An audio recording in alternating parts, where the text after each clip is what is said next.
Welcome to This Explainer. Today, we're diving into the life of a guy who quite literally rewired the modern world, Henry Ford.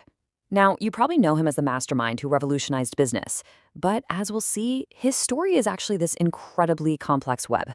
It's a mix of astonishing innovation, wrapped up in shocking controversy, profound failures, and honestly, an obsessive need for control.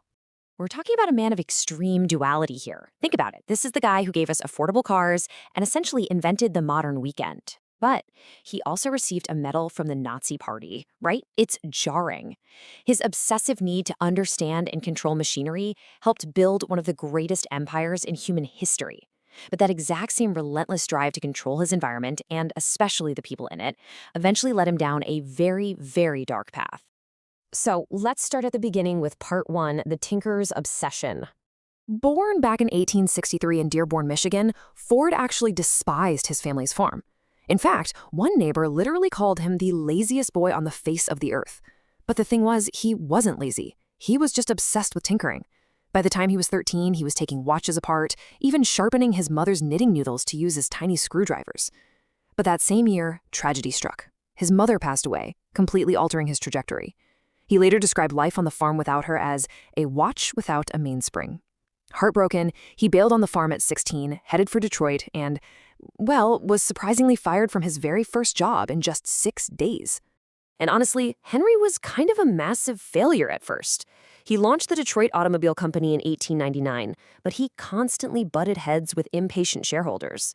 They wanted expensive, luxury vehicles for the ultra-rich, while Henry was just completely fixated on mechanical perfection and lightweight race cars. So that company dissolved by 1901. He tried again, but got ousted by investors for the exact same reasons. It really wasn't until his third swing at it in 1903 that the Ford Motor Company was actually born. Moving right along to part two, revolutionizing the assembly line. Now, heading into this third venture, Ford had a clear vision. He wanted to build a motor car for the great multitude. He kicked things off with the Model A in 1903, selling it for $750. But production was agonizingly slow because workers were still building these cars entirely by hand. The light bulb moment? It actually came from a Chicago slaughterhouse. Ford watched these cow carcasses moving down a conveyor belt, with each worker doing just one specific cut. He thought, what if we do this in reverse? By splitting car production into tiny, repetitive tasks along a moving assembly line, he skyrocketed factory efficiency by 500%.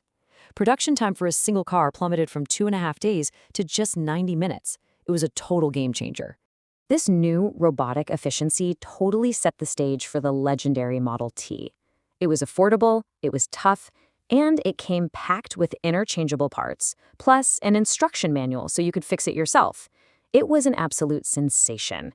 By 1914, Ford was selling more cars than all other American manufacturers combined, eventually rolling out over 15 million Model Ts. That's just a staggering number for that era. Which brings us to part three, the fight for control. But here's the catch. There were massive unintended consequences to all this hyper-efficiency. Turning human beings into cogs in a machine stripped away all the craftsmanship. Workers were stuck doing the exact same mind-numbing tasks day in and day out, and frankly, they were absolutely miserable. This sparked an unbelievable employee turnover rate of 380%. People were just quitting in droves. It was a massive existential crisis that threatened to completely tear down the empire he just built. So how do you fix that? Well, Ford did something that absolutely shocked the world. He doubled employee pay to $5 a day, offered free English lessons to his largely immigrant workforce, cut shifts down to 8 hours, and essentially invented the modern 5-day work week by actually giving people weekends off. Now, his shareholders were absolutely enraged. They even dragged him to court over it. But the strategy worked beautifully. With 8-hour shifts, he could run 3 a day, keeping the factory humming 24/7, while workers practically flooded into Detroit from all over the country. However, this is where we really start to see the dark side of Ford's obsession with control taking root. He was an absolute genius at controlling machines, but highly toxic when it came to controlling people. Remember those shareholders who sued him over the wage hike? Well, he just used his own savings to buy up 51% of the company in 1906, demanding total dominance. And it got worse closer to home. He officially handed the presidency to his son, Edsel, but relentlessly bullied him behind the scenes. Whenever Edsel even suggested modernizing their cars, Henry would just shout insults at him. He literally ordered management to send Edsel on week-long cross-country trips just to keep him out of the office. Let's turn to part 4, Fordlandia and Dark Alliances. And as we go through this section, we'll just be looking directly at the historical record. During the Great Depression, as wages inevitably dropped, workers tried to unionize. In response, Ford actually hired a secret police force to spy on his own employees. He had people inside the factory specifically rooting out organizers and physically beating them. When workers protested, he ordered police to break up the crowds using tear gas and, tragically, gunfire. This brutal event resulted in the death of 4 workers and became known in history as the Ford Massacre.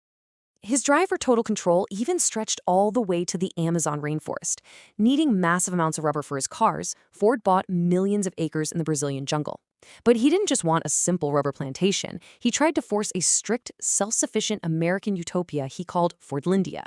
He completely banned alcohol, tobacco, and even playing sports inside the residents' own homes. Predictably, it was a total disaster. Ravaged by disease and terrible weather, the workers eventually staged an open revolt. Ford was forced to sell the land back to the Brazilian government for a measly $250,000, taking a massive financial hit. The historical record also clearly details Ford's documented, obsessive anti-Semitism. Blaming Jewish people for the world's problems, he actually funded a newspaper that reached 700,000 weekly readers, specifically to spread his prejudices.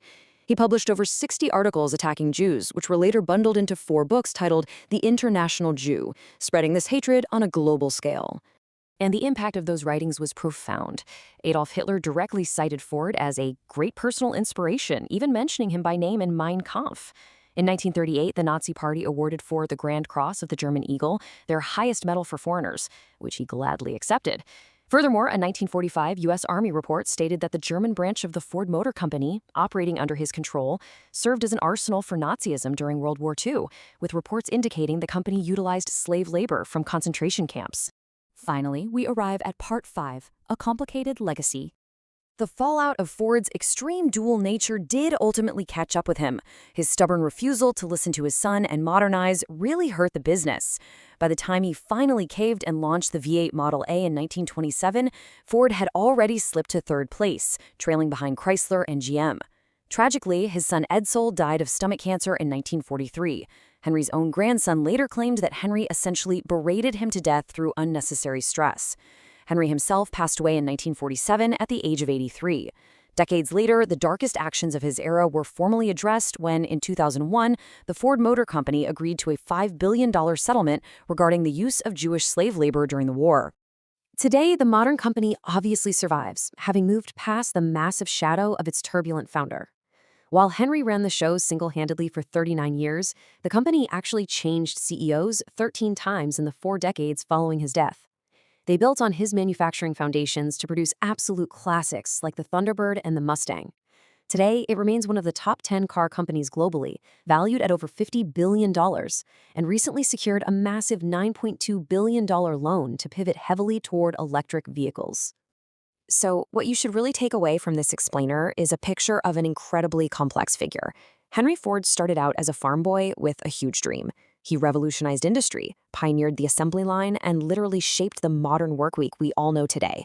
Yet he ruthlessly enforced control over his workers and harbored and actively spread deep, destructive prejudices around the world.